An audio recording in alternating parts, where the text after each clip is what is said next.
ദൈവനാമത്തിന് മഹത്വമുണ്ടാകട്ടെ. സഹോദരങ്ങളെ, ദൈവം ലോകത്തെ സൃഷ്ടിച്ചത് ക്രമവും വൃത്തിയുമുള്ളതായിട്ടാണ്. മനുഷ്യൻ അകവും പുറവും വൃത്തിയുള്ളതാകാൻ ദൈവം ആഗ്രഹിക്കുന്നു. ശുദ്ധീകരണത്തിൻ്റെ ഉൾക്കാഴ്ച എന്താണെന്ന് നമുക്കൊന്ന് ചിന്തിക്കാം. ദൈവം പുറമേ ശുദ്ധിയാക്കാൻ കൽപ്പിച്ചിട്ടാണ് അകമേയുള്ള ശുദ്ധീകരണത്തെക്കുറിച്ച് നമ്മെ ഓർമ്മിപ്പിക്കുന്നത്. ഉദാഹരണത്തിന്, ഇസ്രായേലിൻ്റെ ആരാധനയിൽ ആചാരപരമായ ശുദ്ധീകരണം വളരെ പ്രധാനപ്പെട്ടതായിരുന്നു. പുറപ്പാടിൽ മരുഭൂമിയിലെ കൂടാരത്തിൽ ആരാധനയ്ക്കായി ദൈവം നിർദ്ദേശങ്ങൾ നൽകിയപ്പോൾ ഒരു വലിയ വെങ്കലത്തൊട്ടി ഉണ്ടാക്കി അത് സമാഗമന കൂടാരത്തിനും ബലിപീഠത്തിനും ഇടയിൽ സ്ഥാപിക്കാൻ മോശയോട് നിർദ്ദേശിച്ചു. വഴിപാടുകൾ അർപ്പിക്കാൻ അൾത്താരയെ സമീപിക്കുന്നതിന് മുമ്പ് പുരോഹിതന്മാർ കൈകാലുകൾ കഴുകാൻ ഉപയോഗിക്കുന്ന വെള്ളം ഈ തടത്തിലുണ്ടായിരുന്നു. പുറപ്പാട് 30:17-21 വായിക്കുക. ഈ ചടങ്ങ് ദൈവത്തിൻ്റെ പാപത്തെ വെറുക്കുന്നതും കഴുകി ശുചിയാക്കുന്നതിൻ്റെ ആവശ്യകതയെയും സൂചിപ്പിക്കുന്നു. ആവർത്തന പുസ്തകം 23:12-14 വരെ കേൾക്കൂ. വിസർജനത്തിന് പോകുവാൻ നിനക്ക് പാളയത്തിന് പുറത്ത് ഒരു സ്ഥലമുണ്ടായിരിക്കണം. നിന്റെ ആയുധങ്ങളുടെ കൂട്ടത്തിൽ ഒരു പാരയും ഉണ്ടായിരിക്കണം. വിസർജനത്തിന് ഇരിക്കുമ്പോൾ അതുകൊണ്ട് ഒരു കുഴി കുഴിച്ച് നിന്റെ വിസർജ്യം മൂടിക്കളയണം. നിന്റെ ദൈവമായ യഹോവ നിന്നെ രക്ഷിക്കുവാനും ശത്രുക്കളെ നിനക്ക് ഏൽപ്പിച്ചു തരുവാനും നിന്റെ പാളയത്തിൻ്റെ മധ്യത്തിൽ നടക്കുന്നു. നിങ്ങളുടെ ഇടയിൽ മാലിന്യം കണ്ടിട്ട് അവൻ നിന്നെ വിട്ടകലാതിരിപ്പാൻ നിന്റെ പാളയം ശുദ്ധിയുള്ളതായിരിക്കണം. പുറമേയുള്ള ഈ അശുദ്ധി ദൈവം വെറുക്കുന്നുവെങ്കിൽ ആത്മാവായ ദൈവം നമ്മുടെ ആത്മാവിൻ്റെ അശുദ്ധി എത്ര കണ്ടു വെറുക്കും സഹോദരങ്ങളെ. അന്ത്യത്താഴ്വേളയിൽ യേശു ശിഷ്യന്മാരുടെ പാദങ്ങൾ കഴുകി ശുദ്ധീകരിച്ചു. കുളി കഴിഞ്ഞു വന്നവൻ്റെ പാദങ്ങളിൽ മാത്രമേ അഴുക്കുണ്ടാകുകയുള്ളൂ എന്നും യേശു പറയുന്നുണ്ട്.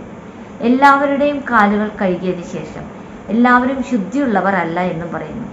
രണ്ടാമത് പറഞ്ഞത് ആത്മാവിൻ്റെ ശുദ്ധിയെക്കുറിച്ചായിരുന്നു. ശരീരത്തിൻ്റെ അഴുക്ക് കഴുകിക്കളഞ്ഞാൽ പോകാവുന്നതേ ഉള്ളൂ. എന്നാൽ ആത്മാവിൻ്റെ അഴുക്ക് എങ്ങനെ കളയും? യോഹന്നാൻ 15:3 യേശു പറയുന്നു, ഞാൻ നിങ്ങളോട് സംസാരിച്ച വചന നിമിത്തം നിങ്ങൾ ഇപ്പോൾ ശുദ്ധിയുള്ളവരാകുന്നു. എഫേസ്യർ 5:26-27 വചനത്താൽ വിശുദ്ധീകരിക്കപ്പെടുന്നുവെന്ന് പറയുന്നു. കഴുകി വെടിപ്പാക്കുന്ന വെള്ളത്തിന് സമമായിട്ടാണ് അവിടെ വചനത്തെ പറയുന്നത്. 1 യോഹന്നാൻ 1:7 പറയുന്നത്, എന്നാൽ അവൻ വെളിച്ചത്തിൽ ഇരിക്കുന്നത് പോലെ നാം വെളിച്ചത്തിൽ നടക്കുന്നുവെങ്കിൽ നമുക്ക് അന്യോന്യം കൂട്ടായ്മയുണ്ട്. അവൻ്റെ പുത്രനായ യേശുവിൻ്റെ രക്തം സകല പാപവും പോക്കി നമ്മെ ശുദ്ധീകരിക്കും. 9-ാം വാക്യത്തിൽ പറയുന്നു, എന്നാൽ നമ്മുടെ പാപങ്ങളെ നമ്മൾ ഏറ്റുപറയുന്നുവെങ്കിൽ അവൻ നമ്മോട് പാപങ്ങളെ ക്ഷമിച്ച് സകല അനീതിയും പൊക്കി നമ്മെ ശുദ്ധീകരിക്കുവാൻ തക്കവണ്ണം വിശ്വസ്തനും നീതിമാനുമാകുന്നു. അതേ സഹോദരങ്ങളെ, പാപങ്ങൾ ഏറ്റുപറഞ്ഞാൽ യേശുവിൻ്റെ രക്തം നമ്മെ ശുദ്ധീകരിക്കുന്നു. 1 കൊരിന്ത്യർ 6:11 ഇങ്ങനെ പറയുന്നു, നിങ്ങൾ കർത്താവായ യേശുവിൻ്റെ നാമത്തിലും നമ്മുടെ ദൈവത്തിൻ്റെ ആത്മാവിനാലും നിങ്ങളെ തന്നെ കഴുകി ശുദ്ധീകരണവും നീതീകരണവും പ്രാപിച്ചിരിക്കുന്നു. ഇവിടെ പറയുന്നത് യേശുവിൻ്റെ നാമവും പരിശുദ്ധാത്മാവും നമ്മെ ശുദ്ധീകരിക്കുന്നു എന്നാണ്. കഷ്ടതയുടെ തീച്ചൂളയാൽ ദൈവം നമ്മെ പൊന്നും വെള്ളിയും പോലെ ശുദ്ധീകരിക്കുന്നുണ്ട്. സക്കറിയ 13:9 വായിക്കുക. തീയിലിട്ട് ഒരുവൻ വെള്ളിയെ ശുദ്ധീകരിക്കുന്ന പോലെ അവരെ ശുദ്ധീകരിക്കും.